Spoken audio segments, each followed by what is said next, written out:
एक समय की बात है। शहर में तारा नाम की 8 साल की छोटी गरीब लड़की थी, जो अपनी माँ राधा और पापा अर्जुन के साथ एक छोटे से घर में रहा करती थी। अर्जुन मजदूरी करके घर चलाता था और उसकी बेटी तारा को स्कूल में पढ़ाता था। एक दिन तारा स्कूल से घर आ रही थी कि तभी उसकी नजर डांस हॉल की ओर जाती है, जिस दीवार को एक छोटा सा होल था। उसमें से वो अपनी आँख से अंदर डांस करते लोगों को देख रही थी कि तभी उसकी माँ राधा वहां आ जाती है और उसका हाथ पकड़कर उसे चिल्लाते हुए उसे घर लेकर जाती है। तारा, कितनी बार कहा है तुम्हें कि वहाँ पर ऐसे टाइम पास मत किया कर। पर माँ, मुझे भी उनके जैसा डांस करना है, बड़ा बनना है, टीवी पे दिखना है। माँ, मुझे भी जाना है वहाँ डांस सीखने। अरे बेटा, वो सब बड़े पैसों वाले लोगों का काम है। हमारे पास इतने पैसे है कहाँ कि हम तुम्हें वहाँ डांस सीखने के लिए भेजे। चलो चुपचाप अपनी पढ़ाई करने के लिए बैठो। माँ की डांट से तारा रूठ के कोने में बैठ जाती है कि तभी तारा के पापा अर्जुन घर आते हैं और वो तारा से, अरे मेरी प्यारी गुड़िया को क्या हुआ? ऐसे मुंह फुलाकर क्यों बैठी है मेरी गुड़िया? पापा, मुझे भी डांस सीखने जाना है। अरे बिटिया, तुम वहाँ जाती ही क्यों हो? अगर तुम वहाँ गई ही नहीं तो तुम्हारे मन में ऐसे विचार भी नहीं आएंगे। हाँ बेटा, हम तुम्हें पढ़ा रहे हैं, यही बहुत बड़ी बात है। तुम पढ़ाई में ध्यान दो और पढ़ लिख कर अच्छी कंपनी में जॉब करो। ठीक है माँ, पापा, अगर आपकी यही इच्छा है तो आज से मैं सिर्फ और सिर्फ पढ़ाई में ही ज्यादा ध्यान दूंगी। चलो अब खाना खाकर सो जाते हैं। कल सुबह पापा को भी काम पर जाना है और तुम्हें भी तो स्कूल जाना है ना। खाना खाकर सब सो जाते हैं। सुबह होते ही अर्जुन अपने काम पर चला जाता है और तारा अपने स्कूल। अब ऐसे ही उनका हर दिन बीता करता था। कई साल बीत जाते हैं। तारा के मन लगाकर पढ़ाई करने के कारण वो हर साल अच्छे नंबरों से पास होती है। तारा की पढ़ाई में प्रगति देखकर अर्जुन और राधा भी बहुत खुश थे। अब तारा का कॉलेज भी खत्म हो जाता है और एक दिन तारा को कॉलेज की तरफ से एक बड़ी कंपनी से इंटर्नशिप के लिए कॉल आता है और उसके बाद वो लोग तारा की काबिलियत देखकर उसे अच्छी पगार वाली नौकरी भी ऑफर करते हैं। तारा बहुत खुश हो जाती है और अपने माँ पिताजी से कहती है, माँ, पापा, मुझे एक कंपनी से इंटर्नशिप के लिए कॉल आया है, जिसके बाद वो लोग मुझे अच्छे पगार वाली नौकरी भी देने वाले हैं। पापा, अब आपको इतनी मेहनत नहीं करनी पड़ेगी। ये खुश खबर सुनकर अर्जुन और राधा की आंखों में से आंसू आ जाते हैं। अरे वाह बेटी, ये तो बहुत अच्छी खबर सुनाई तुमने। देखा राधा, मेरी छोटी सी गुड़िया अब कितनी बड़ी हो गई है। अर्जुन और राधा तारा को गले लगा लेते हैं और राधा भगवान के सामने दिया लगाने जाती है। लेकिन पापा।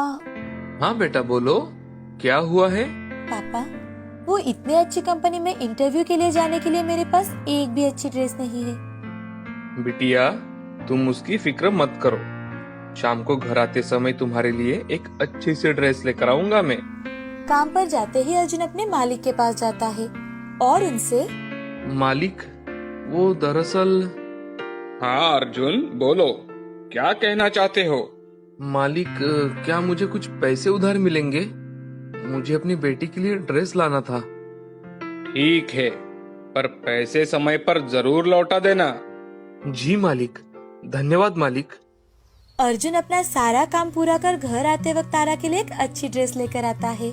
दूसरे दिन सुबह तारा माँ पिताजी का आशीर्वाद लेकर इंटरव्यू के लिए निकलती है। जैसे ही वो रास्ते से जा रही थी, तभी उसकी नजर फिर से उसी डांस क्लास की तरफ जाती है और उनकी आवाज सुनकर वो फिर से हर रोज की तरह उस छोटे से हॉल से झांक कर देखती है कि आज वहाँ पर इतना ज्यादा शोर क्यों है। अरे अब हमारा क्या होगा? जो मेन डांसर थी उसका ही पैर टूट गया है। अब शो कैसे होगा हमारा? आज के आज हम कैसे अरेंज करेंगे ये सब? तभी तारा धीरे से दरवाजे के पास जाकर खड़ी होती है। क्या मैं आपकी कुछ मदद कर सकती हूँ?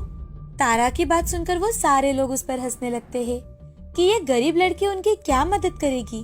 कौन हो तुम और तुम क्या मदद करोगी हमारी? सर, आप मुझे एक चांस तो देकर देखिए। अच्छा ठीक है, तुम्हें दिया चांस, अब दिखाओ हमें डांस करके। जब तारा उसका डांस स्टार्ट करती है तो वहाँ के सभी लोग आश्चर्यचकित हो जाते हैं और वो डांस टीचर तारा से, अरे तुमने ये कहाँ से सीखा? ये तो हमारी कोरियोग्राफी है। जी सर, माफ करना, पर मैं रोज आपका डांस देखा करती थी और घर जाकर प्रैक्टिस किया करती थी। मुझे बचपन से ही आपके यहाँ डांस सीखना था, लेकिन हमारे गरीब हालात की वजह से मैं कभी अंदर नहीं आ पाई। तुमने तो हमारी सारी चिंता एक झटके में दूर कर दी। क्या तुम आज के शो में हमारे ग्रुप में परफॉर्म करना चाहोगी? जी सर। अब तारा की खुशी का कोई ठिकाना नहीं था। तभी उसका फोन बजता है। हेलो हेलो मिस तारा, मैं कंपनी से बात कर रही हूँ। आज तुम इंटरव्यू के लिए आ रही हो या नहीं? जी मैम। ऐसा कह के तारा फोन रख देती है और सोच में पड़ जाती है। एक तरफ उसका बचपन का सपना सच हो रहा था और एक तरफ उसके माँ पिताजी का सपना। उनकी मेहनत थी जिससे उन्होंने तारा को इस मकान पर लाया था। लेकिन उस समय तारा अपने पैशन को चुनती है और अपने घर पर बिना बताए ही डांस क्लास वाले लोगों के साथ शो में परफॉर्म करने के लिए निकल जाती है। तारा की वजह से उनका पूरा ग्रुप वो शो में जीत जाता है और हर जगह सिर्फ तारा के डांस के ही चर्चे होने लगते हैं। सब होने के बाद शाम को तारा घर आती है। अजी सुनते हो, अपनी तारा आ गई, देखो तो। अरे बेटा, आ गई तुम? आओ आओ बैठो और बताओ कैसा गया तुम्हारा इंटरव्यू? तुम्हारा सिलेक्शन हुआ या नहीं? पापा, वो दरअसल तारा को कुछ भी समझ में नहीं आ रहा था कि वो अपने माँ पिताजी से कैसे सच कहे। वो उन्हें दुखी नहीं करना चाहती थी, पर वो उनसे झूठ भी नहीं बोलना चाहती थी। इसीलिए तारा ने उन्हें सारी बात बता दी। अरे तारा, तुमने ये क्या कर दिया? कितने दिनों बाद घर में खुशी आई थी। अरे ये सब करने से पहले एक बार अपने पापा के बारे में तो सोच लेती। अर्जुन बहुत दुखी हो जाता है और वो वहाँ से उठकर बाहर चला जाता है। जैसे ही अर्जुन बाहर निकलता है तो गांव के 2-3 लोग उससे मिलते हैं और वो अर्जुन से, अरे अर्जुन भाई, क्या बात है, तुम्हारी तारा तो टीवी पे आ गई। ये सब कैसे हुआ? पर कुछ भी कहो अर्जुन, क्या डांस किया है तुम्हारी बेटी ने, वाह, मानना पड़ेगा भाई। हाँ हाँ अर्जुन भाई, तुम्हारी तारा ने तो अपनी बस्ती का नाम रोशन कर दिया। ये सब सुनकर अर्जुन भागते हुए घर आता है और राधा को सारी हकीकत बताता है। दोनों खुशी से तारा को गले लगा लेते हैं। ऐसे ही धीरे धीरे तारा के घर के बाहर भीड़ इकट्ठा होने लगती है। और फिर क्या था, उसे हमेशा ही बहुत सारे शोज से डांस के लिए ऑफर आने लगते हैं। ऐसे ही करते करते तारा बहुत फेमस डांसर हो जाती है।